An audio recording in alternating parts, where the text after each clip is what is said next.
Chicago Bulls president Arturan Karnisovan and head coach Billy Donovan had a series of interviews yesterday where we know a lot come down to how they view Lonzo Ball and his potential return, how they view the youth movement coming in Chicago Bulls, and are the Bulls aiming to win, and are they truly tanking? We got a lot of details coming out from these two guys. That plus Derrick Rose is officially retiring. All that and more right after this.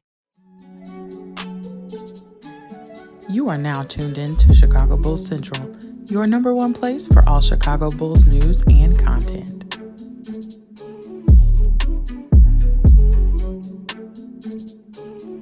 What's going on, Bulls fans? Welcome to another episode of Chicago Bulls Central, your number one spot for everything Chicago Bulls related. I'm the host, Haize, but more importantly, you guys can follow the channel at Bulls Central Pod on every social media platform we happen to be on. With that being said, let's go ahead and get into this content for today. So first up, we got comments from Billy Donovan and Arturan Karnisovan on Lonzo Ball and how they view his return heading into the 2024-25 season. Arturan Karnisovan was the first to talk, saying this. We've been talking to Zoe. Obviously, he's excited about training camp. But again, during training camp, we're going to try to find out the loads that he's going to have to take, which is a wild bar there, and the grinds on a daily basis will depend on his rotational minutes and his role on how much he's going to play. Let's be clear here. Rotational minutes and his role and how much he's going to play. For my Bulls fans that have still been holding out hope that Lonzo Ball was going to be the star, for all the craziness, right, between the Ball fam guy, which is still a weird name, between Eco Bean, even some of the other guys, this is now makes it clear and evident. I need everybody to get it into your heads, right? Lonzo Ball is not going to be it shouldn't even be a question. At this point, it's more narrative than anything else. But one thing that you could definitely take away from this, the other guy is Maliki, is his name. He has a picture of a girl on his profile. Lonzo Ball is not coming in here. The Bulls aren't expecting him to be this huge starting point guard. For those who've still been saying, well, it makes more sense to start Zoe. They're not starting Lonzo Ball. Please, let's let the narrative die. They're not instead of watch the party die, let the narrative die. Lonzo Ball isn't coming back here to be the starter. Now, Billy Donovan also kind of refused to define exactly what the role is going to be for Lonzo Ball, saying this. The thing that Arturan mentioned, which is critical, is we don't know how he's going to respond after games, after practice, because we haven't seen it. That's where we first have to start off with. Is there something that he plays 15 to 20 minutes and has to take the next day off? Can he play 25 to 30 minutes? How does he respond on the back-to-back basis? We don't know any of these things, so we're going to have to wait to find that out. Lonzo loves to play. He loves to play, and at his age, as much as he loves to play, he wants to play beyond this year. So we also have a responsibility to make sure he's in a position where he can play after the season, where it's not one of these things that it's not managed correctly, and we're not putting him in a situation to be effective. So again, Lonzo Ball, the Bulls do see a role in which he's earning minutes. They're going to let the way that his body responds. So what that means is that, listen, the Bulls, are not going to start a player that still has a lot of questions around just how much they're going to play. Now, it seems like they're going to allow Lonzo's body to tell them how much he can play. And so because of that, it's probably going to start off with shorter spurts, right? Spurts of play and minutes and kind of rotation there. And so we'll see. The biggest thing is that for the first time, everybody kind of seems confident that Lonzo at least is going to be able to get on the court. The question isn't at this point if he's going to be on the court. Now, maybe it's a win, right? Maybe exactly when and where he's cleared in the season. Keep in mind, Lonzo Ball has not been fully cleared as of yet, right? He's not cleared yet, but once he is cleared, it does seem like there's some confidence that he will be cleared. And then the question is what type of role he's going to be able to play for the Chicago Bulls at that point once he's officially cleared. And that's what they're allowing to kind of the story to be told on that over time and allow how Lonzo body is going to respond. I think this is the perfect way to attack it, right? Like Lonzo has been out of basketball for a long time. The player that I always kind of go back to, I know people, they like to mention Derrick Rose, but it's kind of more Jonathan Isaac. Even then, that's not even a really great comparison because Lonzo Ball has 2 experimental surgeries that no NBA player has ever returned from. And so because of that, there's going to be a little bit different level of care. Like the doctors are still themselves trying to figure it out, right? So I know I joke around and I call Lonzo Ball the Walking Dead because they're having the dead cartilage, the dead person's meniscus in his knee. But overall, I love that Billy Donovan said it's not just about this season. We want to make sure that Lonzo, because he wants to play seasons after this, can play. Now, I know there are going to be some Bulls fans, especially big-time Lonzo Ball stands and those type of things that are saying, well, Haize, You heard that. If they're worried about if he can play next season, that means that they plan on keeping him around past this contract. How you feel about that? And here's what I'll say on that. Do I think that there's a place in which Lonzo could stay around on a much different contract? That's if he's willing to accept a more reasonable, team-friendly contract. Yeah, I'm not going to lie to you. I do think that there is a possibility of that, right? Now, I think the Bulls are going to weigh things and see how things work out. But listen, if Lonzo Ball is willing to stay on a team-friendly contract, even if it's 2 years, whatever it is, right, initially, then let's stay. Like Lonzo Ball offers somebody who, as his basketball IQ, the defense, the potential of shooting, we got to see how much of that's going to come back to him. But, overall, there is a possibility in that. Now, I don't think that that's for sure. And I also think that as somebody on an expiring contract, if a team is willing and saying, hey, we maybe actually can, think maybe we'd be willing to give Lonzo a little bit more. Like there are all those options ahead of him. But I still, the first thing before we worry about any of that is how healthy is Lonzo Ball. I always go to Jonathan Isaac. After being out of basketball for almost 2 years, Jonathan Isaac came back and initially played 11 games and averaged 11 minutes in 2022-23. Then he came back last season in 23-24. He played 58 games and averaged 16 minutes per game, right? So look at that as kind of being a benchmark. And while, Jonathan Isaac's statistics aren't anything to shine about, but if you watch that game, you watch the way he impacted defense for that Orlando Magic team, that he did have an impact. He did make a impact on that team. And so, let's see what Lonzo can do in his first year back. But at least now it seems like everybody's confidence he can return. It's just, all right, once he does return and he is cleared, how are we going to be able to utilize him? And that's a question that the answer won't be there for until they see him in camp, until they see him respond in some games. And that means it's going to be maybe a little bit inconsistent for him as that goes on in the season as well. So, let me know what you guys think on those comments from Billy Donovan and Arturan Karnisovan in regards to Lonzo Ball. Now, to Zach LaVine. Arturan Karnisovan spoke about Zach LaVine as well, saying this. Said Zach LaVine is finally healthy and looks great. Also called him an ultimate pro and said that LaVine fits the vision of this team playing more up-tempo this season. This isn't too different than what we've heard, right? As far as the Bulls looking to repair that relationship, we heard early on after acquiring Josh Giddey that the Bulls felt like there could be, some way that could work, that Josh Giddey and Zach LaVine could work well together out there on the court. And so, that's a thing. And I think, this is a byproduct of no team meeting the asking price that you had for Zach LaVine or not giving you an offer to where you thought it really helped improve your team. So Zach LaVine is still here. And, at the end of the day, both sides seem to be embracing this for what it is. Zach LaVine understands that to get to the place that whatever you want, winning or whatever, you have to buy into what this team is doing. And that helps you in a lot of different ways. And the front office also realizes, hey, we weren't able to move on from Zach, but that doesn't mean that Zach LaVine still can't help us achieve our goals. That doesn't mean that Zach LaVine isn't there and still can't be something that helps the Bulls, develop young players. And so everything seems to be on that right page there. But like I've said before, with the caveat that at this point in the offseason, at this point leading into training camp, everything's going to sound great, right? Everything's going to sound like, hey, we worked this out. We got a plan for this. And that's where you are. If your team at this point, and this goes beyond the Bulls, anybody's team at this point leading into training camp is like, oh, well, we don't know. We want to get rid of that. That is a doom and gloom season. So, everybody seems to be the same vision, which tells me that probably the Bulls, the front office, the coaching staff sat down with Zach LaVine, his agency, his people, and they've all decided on mutually, hey, we're still in this. We got to be in this together for now. That's what things have dictated. Yeah, we try to move you, but it is what it is. How do we make this work the best for both our goals? And we'll see how long that lingers on. I've already told you guys. I see a world in which Zach LaVine is here long term, and my definition of long term means he could still be a Chicago Bull by the start of next season. Now, what happens after that point? Every year he gets closer to being an expiring contract. Maybe the market changes, and especially if he fits in. But for the foreseeable future, Zach LaVine is going to be a Bull. And get the turmoil, get the childishness out the way, and let's see what we're going to have.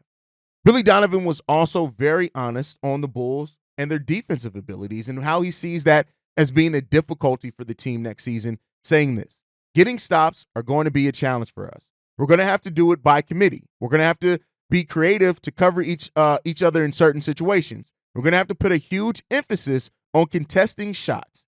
Now, that comes out per Will the GOAT Gottlieb from CHGO.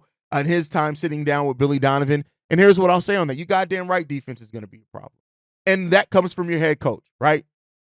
There have been some Bulls fans, again, that have doubted how bad the Bulls will be defensively. Oh, we're going to be terrible defensively. But I do like hearing Billy Donovan say that we have to get out and contest shots. So much of defense is doing those type of things, is contesting shots, fighting to get over screens, right? Is the effort aspect of it. You can be a team that doesn't necessarily have the best one-on-one defenders and then force teams to go into isolation mode on you, but team defense, those type of things, as well as helping the Bulls get more rebounds and those type of things, though, that all helps the team. So, we've heard that the Bulls are going to try to switch their defensive philosophy from trying to be everything that stops the, scoring in the paint to attacking the perimeter more often. And that's how you're going to have to do that. Like, I would assume was going to be a huge part of that. Patrick Williams is going to be a huge part of that. Modest Bucilis, these type of guys with their length are going to be a huge part of that if they can contest shots and just get their arms up. So that's another thing to look at for as well in this. The Bulls are in a place right now to where they're going to try to compete to still win basketball games. And that brings us to our next thing. If anybody who had any doubts that this Bulls team is tanking, they're not doing that, right? Saying this, Billy Donovan, when asked about tanking, said this: can we establish an environment, a culture of how we need to play? This is not a situation where we're not going to just play the younger guys and see what happens. They're trying to create an environment of winning. Now, here's the thing. You can tell me that all day long, but there are going to still remain some doubts over how well the Bulls can execute those things. There's going to remain some doubts there, right? But Billy Donovan saying that he's not going to give young players minutes just to see what happens, yes and no. I think you're going to give young players minutes to develop. And I think what this says is that they're not just giving anything to anybody. You got to come in and earn it. Even as a young player, even though we've gone younger, we're embracing youth, you still have to show that you want to be and you deserve to be part of that rotation. That's why Dalen Terry, Julian Phillips, right? Modest Bucilis, these guys are going to have to still fight to show that they have a place in this rotation for this Bulls team. And I, for one, will never be mad at that. Will never be mad at that. That's what you want. That's where you should want your team to be at when it comes down to it. And so, a lot's coming down to that. Arturan Karnisovan also echoed those sentiments, saying this: we're going to try to win every game, because going back to development, what goes into winning? And that's the only way you can teach those guys how to win games, is going through that. With a lot of things to be determined, I think training camp will show a lot of things. Showing who wants it, who's going to bring it in training camp, who can you bet and rely on, right? I have no doubt that this Bulls team is going to try to win every game. This is not a team that's coming in that's expecting to or wanting to lose a lot of games so they can tank for Cooper Flag. This is a team that's going to try to put their young players in position, and they're hoping that those young players are going to step up and that the Bulls can win games. Now, if they don't, you're still developing, right? I think overall what we're taking from this is that, one, with Billy Donovan's statement, they're not just giving young guys minutes and saying, go out there and figure it out. They're still trying to create a structure. They're still trying to go out and put in winning practices and mindsets, because that's how you want and should want to develop your people, right? Arturan Karnisovan, we're coming in trying to win every game. That is what goes into building a winning. You're not going to build a winning culture by trying to lose games and just throwing young players out there with no structure. There's still going to be structure to this team. Now, I think even with those things, this is still going to be a team that doesn't win a lot of games. In my personal opinion, I don't have this Bulls team winning games, but I tell you what, even if they don't, I want to see a competitive team, right? I think that that's where people get kind of the wrong idea. Tanking is just, hey, we don't care. We're going to be bad. It's going to be ugly for a couple of years. You can naturally be bad, right? But still be learning the right things. And that's what happened through the initial start of the Baby Bulls era, right? Like, so I get that a lot of Bulls fans, and we have that conversation on tanking. Some Bulls fans look at it and say, with Zach LaVine and Nikola Vucevic here, you can't be tanking. Anyway, right? You're going to be trying to put those guys. And Billy Donovan isn't a coach that has shown a propensity to be a coach. He's going to try to coach to win. And so hearing all these and summing up all these kind of interviews and bringing them all in one spot and things like that to bring out to a thought, now that leads to how competitive can the Bulls realistically be in 2024 and 25, and what does competitive look like for this version of the team? And to me, competitive is a very different view of competitiveness when you have a team full of win-now players versus a team full of, with mostly young players that you're trying to develop. Yes, you still want to try to win. And I would say being competitive for this Bulls team is being in games. If you lose, a lot of games in the fourth quarter because you're trying to learn how to win. You maybe don't have some skill. Maybe you don't have shooting. That's a lot different than what it would have been for this team last season with what that roster is. So I think this team is going to be trying to compete. They're going to be trying to fight. They're going to be trying to win basketball games. And for some Bulls fans, they are going to hate that every step of the way. They are. They just are. They're going to hate that every step of the way because they are going to hope, wish, and clamor and pray that this Bulls team is going to be bad. And I don't think that I think they're going to be bad. But I don't think they're going to be doing the thing where if it's a fourth quarter and they're down by 3 points, oh no, the Bulls may win some of those games because they're going to be trying to fight and compete. And so as we get closer to training camp, we're going to get more interviews. We're going to get more insight. You're going to get more quotes from AK, more quotes from Billy Donovan as they're asked about stuff. But we're finally starting to get that picture of how they view certain things and certain players. Lonzo, clear outlook there. Lonzo is going to play when he's healthy. And they do expect Lonzo at some point to be healthy. Not cleared yet, but they do expect it. And they're going to let his role be dictated by how his body is holding up, which means there's going to be a trial and error period, right? The young players, nothing's just given to these young players. Dalen, Modest, Julian Phillips, these guys still have to fight to compete and earn a lot, right? Even the guys that are younger behind them, everybody's going to have to try to compete for their spot this year. Ain't nothing being given just outright. And then the Bulls are going to be trying to compete. You brought in 2 veteran assistant coaches to come to add to this team, to add to what we got going on here, to add to John Bryant, to add to Billy Donovan. And this is going to be a team that's trying to come up with something different to get the best out while developing these young guys, but they're still trying to compete while doing that. So this is going to be a fun Bull season. I've said it, right? I don't know how many games we're going to win, but I think we're going to play a more exciting brand of offense. We're going to get an opportunity to see a lot of players grow and work out the kinks in their game over the course of time. We got Io stepping into a major role as well. We got a lot of good things coming to the Chicago Bulls team, and I, for one, can't wait to see how it's all going to develop personally. You guys let me know what you guys think on all that down below. Now, with that said, before we go, I know I did a whole live and breaking news episode on it, but Derrick Rose has officially retired from the NBA. And people, when you looked at like what he posted yesterday, where he was teasing something, that's where it started feeling like, all right, a retirement is probably coming here from Derrick Rose sooner rather than later because he teased a big announcement in that video, holding the rose, things like that. And it felt like something was coming. And, unfortunately, all careers come to an end, right?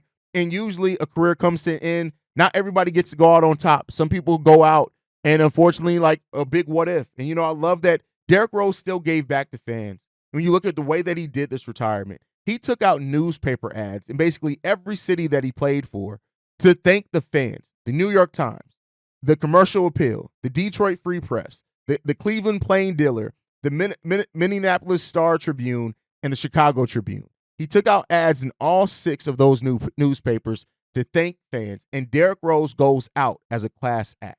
And I said this over because I popped up on the Windy City Breezes, their live stream, talking about the Derrick Rose thing as well. And, Derrick Rose meant so much to the city of Chicago, and he continues to mean so much to the city of Chicago, right? And at one point, I felt like when Derrick Rose retired, we may never see Derrick Rose. We'll very rarely see Derrick Rose again. But how Derrick Rose has grown as a man over the last few years, right? Becoming more an activist, right? Giving back to the city of Chicago. Coaching, I think, his son's little league team at one point in time. Like, there's so much more for Derrick Rose. And this next wave of Derrick, I think that we're going to see Derrick that does, take on more causes and things like that. Yeah, it's crazy. And, in the Chicago Tribune saying this, you told me it's okay to say goodbye. Reassure me that you'll always be part of me, no matter where life takes me. And, yeah, we'll always be part of Derrick Rose, and Derrick Rose will always be part of the Chicago Bulls. Like, you cannot tell the story of Derrick Rose without the Chicago Bulls, and you can't tell the story of the Chicago Bulls franchise in totality. If you want to zero in on certain eras, of course, but Derrick Rose is one of the bright, shining spots in Chicago Bulls history. And you can't tell that history of the Chicago Bulls without mentioning Derrick Rose. And I hope that the Bulls do bring him back to sign a one-day contract so he can retire officially as a Chicago Bull before he files his retirement paperwork with the league. What's ahead of Derrick Rose? So keep in mind, the Bulls they don't retire jerseys anymore, but they're going to do a Ring of Honor. The Ring of Honor is every 2 years. Now, you have to be retired for 3 years before you can be in it. So when you factor that in, the next Ring of Honor will be in the 2025-26 season because we did it last season. We're not going to do it this season. But then 2 years after that will coincide with Derrick Rose being retired 3 years. So you're looking at 2027 before Derrick Rose is enshrined in the Chicago Bulls Ring of Honor, more than likely. And that's fine. I'm not mad at that, right? We'll see what comes of that. 2027, 2028 is probably when we'll see that next. And Derrick Rose deserves all of it. And, Bulls fans are going to ask, should the Bulls make a caveat, an exception to the rule of no longer retiring jerseys to retire Derrick Rose's jersey? And here's what I'll tell you. If they do, I'm not going to be mad at it. There's nobody more deserving. Like, I do think Dennis Rodman should probably have his jersey retired if you're going to open that up again. But Derrick Rose, what he means to the city, being from the city of Chicago, the whole storyline of how we got Derrick Rose and him winning the MVP here, if you're going to make an exception to that rule, I think that is Derrick Rose in my personal opinion. But you guys, as always, can let me know how you feel down below. Make sure you guys send in mailbags, whether it's about the thoughts from AK and Billy Donovan to the Derrick Rose retirement. I'll tell you guys how to send those in here in a second.